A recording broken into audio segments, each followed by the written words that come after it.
नमस्कार। आप सुन रहे हैं द बॉलीवुड रेडियो और मैं हूं आपके साथ आकाश।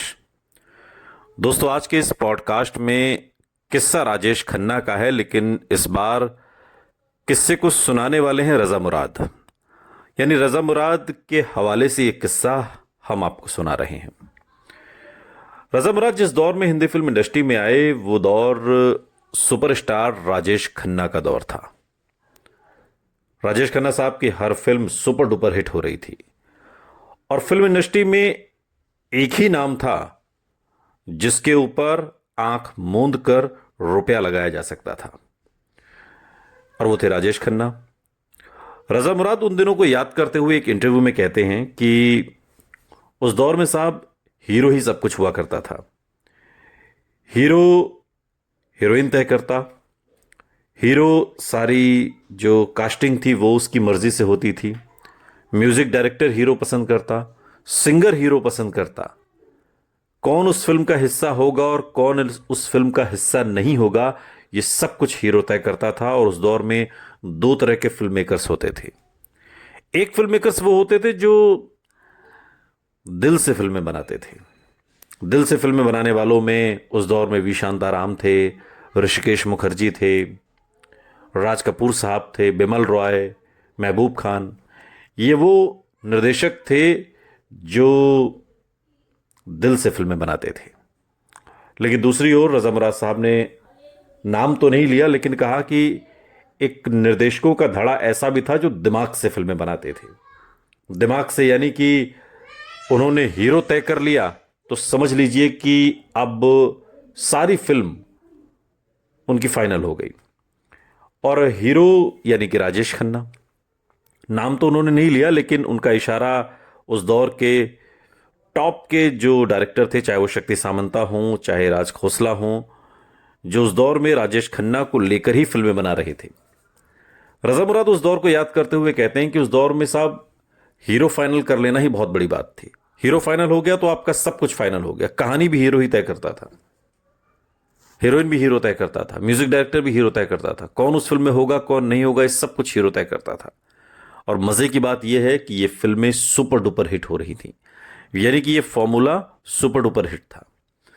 रजा मुराद कहते हैं कि मैं जिस दौर में आया इंडस्ट्री में, उस दौर में ये तमाम चीजें मेरे सामने हो रही थी और मैं किसी गुट का हिस्सा नहीं था, बहुत छोटा सा कलाकार था। और ऋषिकेश मुखर्जी एक फिल्म बना रहे थे, नमक हराम। और नमक हराम जिस दौर में बननी शुरू हुई थी, ये राजेश खन्ना की कामयाबी के शिखर के दिन थे। राजेश खन्ना साहब का फिल्म में होना उस फिल्म के सुपर डुपर हिट होने की गारंटी था। रजा मुराद कहते हैं कि इस फिल्म में एक किरदार है अलम का, जो मुझे ऑफर किया गया और मेरी पैरवी गुलजार साहब ने ही ऋषिदा से की थी। तो ऋषिदा ने एक रोज़ मुझे बुलाया और कहा कि अ, रोज़ा, वो उनका बांग्ला एक्सेंट था, कि रोज़ा, हमको गुलजार ने बताया कि तुम बहुत अच्छा एक्टिंग करता है और आलम का किरदार तुमको दिया जाएगा। वो अलम को आलम कहते थे अपने बंगाली एक्सेंट में। रजा मुराद कहते हैं कि इस किरदार के लिए हालांकि राजेश खन्ना के एक सीनियर हुआ करते थे जो उनके करीबी भी थे, कोई शर्मा थे, जिनको वो किरदार देना चाहते थे। अब लेकिन ऋषिदा तो ऋषिदा थे। ऋषिकेश मुखर्जी वो डायरेक्टर थे जो राजेश खन्ना के मुंह पर राजेश खन्ना को सीधे मना कर देते थे। बाकी उस दौर में किसी डायरेक्टर की ऐसी हिम्मत नहीं थी। रजा मुराद उस दौर को याद करते हुए कहते हैं कि रशीदा ने जब मुझे फाइनल कर लिया तो एक रोज़ मैं सेट पर गया, शूटिंग सेट पर, और राजेश खन्ना साहब बैठे हुए थे। तो मैंने किसी से कहा कि मेरा परिचय काका जी से करवाइए। तो वो गए और उन्होंने काका से परिचय करवाया और उन्होंने मेरे हेलो का जवाब दिया, हाथ मिलाया, और बस इतना ही था। रजा मुराद बताते हैं कि उसी फिल्म में एक रोज़ मेरा सीन था और राजेश खन्ना साहब वहाँ पर बैठे हुए थे और मुझे जो डायलॉग बोलना था वो डायलॉग, एक शेर पढ़ना था मुझे, और शेर पढ़ने के बाद जो जाम मेरे हाथ में होता है, जो शराब का गिलास मेरे हाथ में होता है, उसे मुझे पीना था। और जब मैंने उस शेर को पढ़ा और राजेश खन्ना साहब सुन रहे थे मुझे, तो उस जैसे ही कट हुआ, फौरन वो मेरे पास आए और उन्होंने बोला कि यार तुमने तो बहुत ही कमाल कर दिया, इस तरह से तो शेर कैफी आजमी साहब पढ़ा करते हैं जैसे तुमने पढ़ा। ये उनका कॉम्प्लीमेंट था। और यहाँ से मुझे लगता है कि राजेश खन्ना साहब के साथ जो मैं सोच रहा था, रज़ा मुराद कहते हैं कि वो अपने दोस्त को किरदार देना चाहते थे, वो रोल मैंने ले लिया और कुछ तल्खी हमारे बीच आ गई। लेकिन यहाँ से वो चीज़ उन्हें बहुत, मेरी ये अदायगी पसंद आई और उन्होंने मेरी तारीफ की, तो मुझे बहुत अच्छा लगा। रज़ा मुराद ने यहाँ राजेश खन्ना के बारे में एक और, जब उनसे सवाल किया गया कि उस दौर में राजेश खन्ना साहब लेट बहुत आते थे, तो आप जैसे जो नए कलाकार थे या और भी उस दौर के जो बड़े कलाकार भी थे, उन्हें शूटिंग सेट पर किस तरीके की दिक्कतों का सामना करना पड़ता था।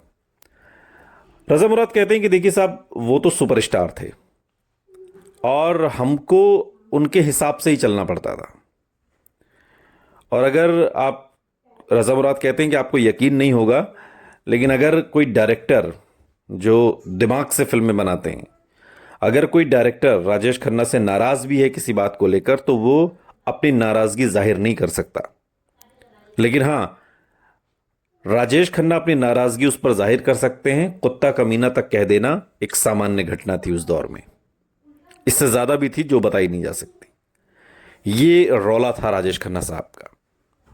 तो वो कहते हैं कि वो लेट आएंगे, ये माइंडसेट करके ही सारे सितारे आते थे, या जो कलाकार थे जिनकी डेट उस दिन मैच होती थी, वो इस माइंडसेट के साथ आते थे कि राजेश खन्ना साहब 7-8-10 घंटे लेट आएंगे, सुबह की शिफ्ट में वो शाम को ही आएंगे, और उसी हिसाब से बंदोबस्त किया जाता था। तो उनकी शिफ्ट टाइमिंग ही इस तरीके से डिज़ाइन की जाती थी कि सब जानते थे, वो प्रिपेयर था सब कुछ। हाँ, हीरोइंस को दिक्कत होती थी, जो उनके शूट होते थे बाद में वो सोलो लिए जाते थे, इस तरह की दिक्कतें आती थी। और इसकी वजह, राजेश खन्ना साहब के देर आने की वजह रज़ा मुराद बताते हैं कि वो पार्टी बहुत देर रात तक करते थे। और राजेश खन्ना साहब की पार्टी में जाना तो बड़ी बात थी ही, लेकिन आप जाते अपनी मर्जी से थे, लेकिन उस पार्टी से वापस आप उनकी मर्जी से आ सकते थे। और देर रात तक 2-3-4 बजे तक शराब के जाम छलकते, 5 बजे तो डिनर दिया जाता था। सोचिए, सुबह के 5 बजे।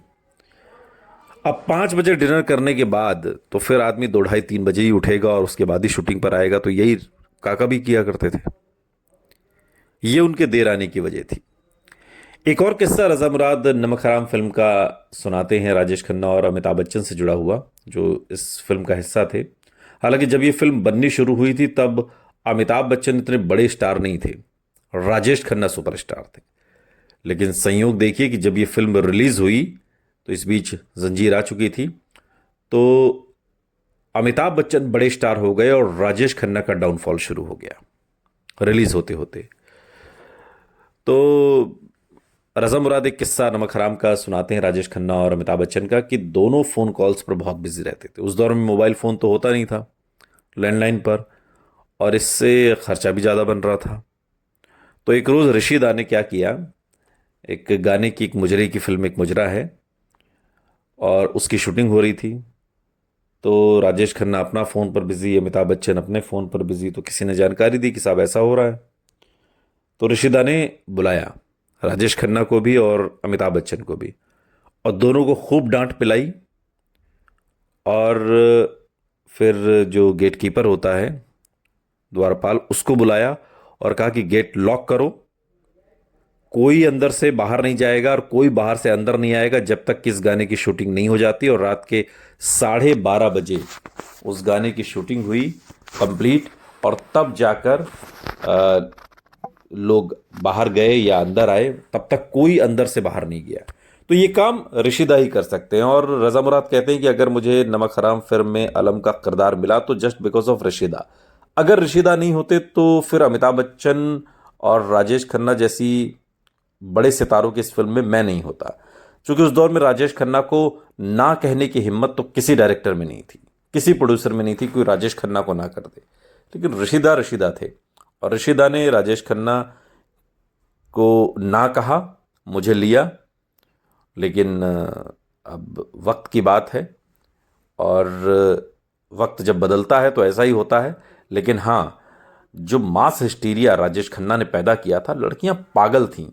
जहां भी शूटिंग हो, 2 ढाई 3 हजार लड़कियां तो मैंने खुद अपनी आंखों से देखी है, रज़ा मुराद कहते हैं, जो पागल थी राजेश खन्ना की एक झलक पाने के लिए। और ये सब उस दौर में हो रहा था जब कोई पीआर एजेंसी नहीं थी, कोई सोशल मीडिया नहीं था, कोई मीडिया उस तरीके का नहीं था, टेलीविज़न मीडिया, पत्र पत्रिकाएं हुआ करती थी सिर्फ, और टेलीफोन नहीं, मोबाइल फ़ोन नहीं थे, टेलीफोन था सिर्फ।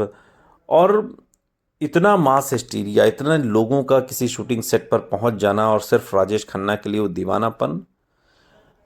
रज़ा मुराद कहते हैं वो आदमी गजब ही था। वो आदमी राजेश खन्ना, जिसे आप कुछ भी कहें कि शूटिंग सेट पर देरी से आना या एक अड़ियल रवैया अपनाना या ना सुनने का आदी ना होना, लेकिन राजेश खन्ना का एक दूसरा पक्ष ये था कि वो बहुत दरियादिल इंसान थे। अपने दोस्तों पर उन्होंने बहुत लुटाया, फ्लैट तक उन्होंने दिए, बंगले उन्होंने दिए, गाड़ियां गिफ्ट कर दी उन्होंने। और उनकी मेज़बानी तो साहब उस दौर में इंडस्ट्री में अलग ही रुतबा रखती थी। राजेश खन्ना जैसा मेज़बान कोई नहीं हो सकता। उन्हें खाने खिलाने का बहुत शौक था। और राजेश खन्ना का जो रुतबा था उस दौर में कहा जाता था, रज़ा मुराद कहते हैं कि ऊपर आका, नीचे काका और बाकी सबकी माँ का। सुनते रहिए द बॉलीवुड रेडियो, सुनता है सारा इंडिया।